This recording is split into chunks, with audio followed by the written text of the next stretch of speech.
It's Conduit News Radio with Paul Harrell. Hey, please welcome back to the program. We've got State Representative Robin Lundstrum on the line. She's from District 87. Robin, good morning. Good morning. It's always great to have you on, and I know we did this 2 years ago. This specific segment. This is our impression of the session. Session is now over, so I'm going to just give it to you. You can take it away, and then we can get into specifics later. State Representative Robin Lundstrum, what was your impression of the session 2019? It depends on. There are a lot of different impressions. There's some things that are good. I think we got some things done in some areas that I thought we did a really good job in, and then other areas I thought we spent too much money. It just depends on your political views. If you're a moderate, you're probably really happy. If you're a Democrat, you're probably really happy. If you're a conservative, you're probably a little on the grumpy side. So it just kind of depends on how you look at things. We did get some good things done as far as business tax cuts. I thought we did a great job in that area. We passed a $62 million unemployment tax cut. That was my baby, so obviously I'm a little proud of that one. Yes. So there were some things that got done in those areas. Education, got some things done there. Boxing, medical marijuana, a little bit more before the Pandora gets out of the box. Finally got some of that done, which in the nick of time. Yeah, now the marijuana thing, that was one to try to kind of regulate edibles. Is that the one you're talking about? Yes, medical marijuana. We needed to regulate edibles, so there'd be no gummy bears, no gummy worms, things sold to kids, chocolate, cookies, that type of deal, and then no medical marijuana advertising.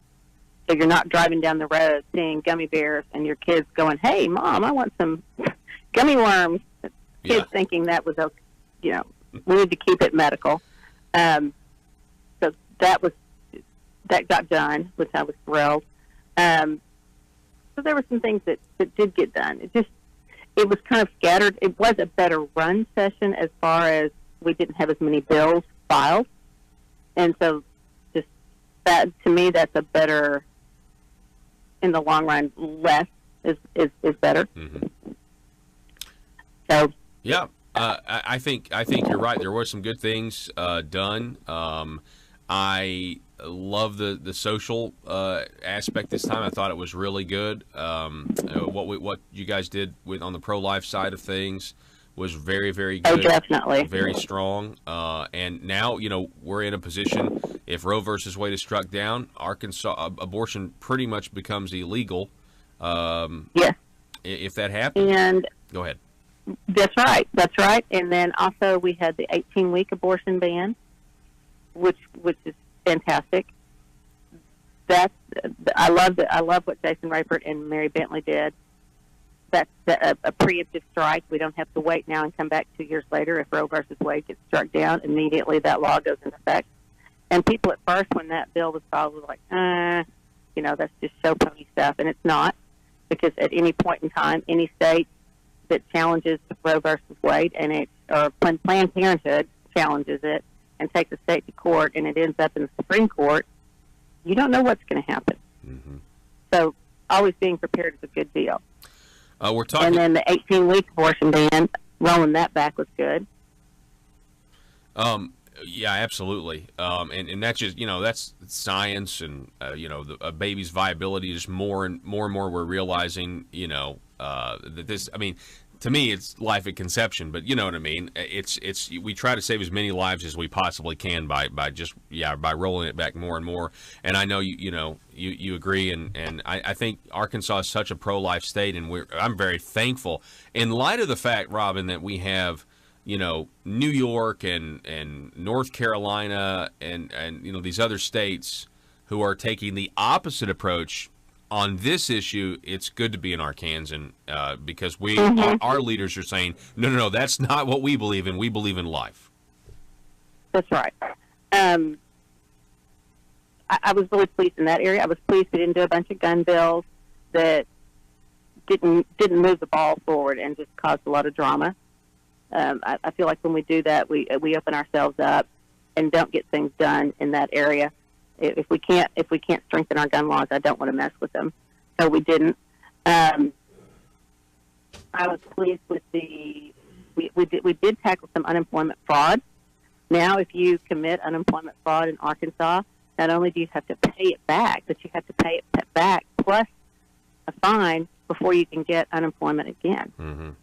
So there were things like that they weren't very sexy. They didn't end up in the papers. But those are things that are going to help employers and help our system function a little bit better. Again, we're talking with State Representative Robin Lundstrum. I'd like to talk about some of your no votes. 3 of your no votes specifically that are, I think, fantastic votes. You voted against the internet sales tax, which is more money from the people to the government. You voted against the gas tax increase, which would have been more money from the people to the government, and you voted against the levy of a 0.5% sales tax that's set to expire to go back to the people to make sure they want it to expire in 2020. So, voting against all of those big revenue takers from the people, how did you come to the conclusion, State Representative Robin Lundstrum, that this was a bad idea? Well, we have plenty of money in Little Rock. We just need to spend it wisely. And I think in some areas we do, in some areas we don't. We just don't need to take any more money from the people. And on the internet sales tax, there's just got to be a better way to do this. There were some things in that bill that we definitely needed, but it was one of those things that they put all the good stuff in and then one bad thing. Mm-hmm. And it still wouldn't have made it. It still wouldn't have made it a yes vote for me. Internet sales, I get it. It's coming. It's already here. I would rather have lowered the sales tax altogether and made the internet sales tax part of it. But we don't need more taxes. We just need to spend what we have better. So I've got the budget numbers up in front of me, and we have a huge budget. We just also have some big budget crunchers, and education being one of them, higher education. I'm not saying we need to stop spending on those things, but we do need to spend more wisely in what we do. So where we do spend our money. Yeah, I completely agree with that, and I think there at some point in the future there needs to be maybe a more serious conversation about spending. Meaning, if you had to have the $95 million from the gas tax or the 100, whatever it is, maybe try to find that in savings somewhere else. But let me ask you this, because I've been asking everybody this: do you think when it's all said and done after this session, at least for the next few fiscal years, that the people of Arkansas are going to be paying more money to the government than they were before? I do think we are in some areas. Now, when you cut taxes, you're not going to be paying as much. Well, income tax are a good. I think we needed to do that. I think that was a promise that we made, and we needed to do. Now, do we need to tighten up some loopholes? Yes. There have been loopholes. Good lobbyists over the last 30 or 40 years have found loopholes and have made those loopholes. We need to cut some of those things out. I think we're about it even. Going back to the spending cuts, I want to talk about that, or going back to what the government has. We have $7.1 billion of revenue. Wow. So we could, just a spending cut of maybe 1%, we could put that towards highways. So there's ways to do that. And I also like what Asa did on the transformation. Mm-hmm. We don't need that many government department heads. So I think he was moving in the right direction on that. And that's going to make it easier to do some spending cuts in the future. So there's a way to do that. There's a way to do that. Yeah, I mean, I like the idea of the government transformation, that the governor came up with 100%. I hope we see the results of that. I hope the results are good, and it's certainly going to be waiting to see that. But I guess that's the. I guess my question was, it would have been one thing if we would have gone to the people and let's just first of all, let's back up. Let's talk about the income tax cut. That was great. That was a great thing that the governor proposed. and I supported it. It was a clean bill, right? And it was just like, hey, we're going to take the income tax rate and we're going to take it from 6.9 to 5.9, over the next couple of years. So that was really good. Yep. And then it's like, well, we're gonna raise the gas tax, essentially get the amount of money that we just lowered the income tax, and then comes all of these other revenue generators as well. So right, I would have rather just cut the taxes and let it be at that, and then made a 1% spending cut and put that towards highways. Take the casinos up on their offer, and taking all the taxes from the casinos, put that towards highways. Mm-hmm. There were other plans out there that just didn't get chosen, and that's how the process works. I mean, you offer your plan, and the body chooses the plan that they want to choose. That's how the process works. So we're talking with State Representative Robin Lundstrum. There were two things that kind of happened towards the end of the session, and one of them was the Sanctuary Cities bill of Senator Gary Stubblefield. It was kind of controversial. It was really, the left kind of came out in full force. The Democrats saying this is wrong. Some people saying, I think one of your colleagues on the floor, a Democrat, he said this was unchristian to do this. But you guys held strong, and you decided to say, listen, if there's a sanctuary city that pops up in Arkansas, we should be able to defund it. That's right. Well, it shouldn't pop up now, because we know ahead of time it's illegal. It's illegal, period, for sanctuary cities. We don't need sanctuary cities in this country. I think we don't need to fund them at all. If you have a sanctuary city in your state, you don't need to get any money whatsoever. No state money, no federal money, period. So sanctuary city just says, bring all the illegal criminal individuals here. That's wrong. I didn't think it was that controversial at all. I thought it was appropriate and good timing, and off we went. Yeah, and it was an example. I agree. To me, it's just a no-brainer. To you, it's a no-brainer. But the media, they certainly the mainstream media, they were covering it the way they were, and I just thought it was a good example of the Republican Party, especially at the last minute when it could have been easily tripped up with a snag.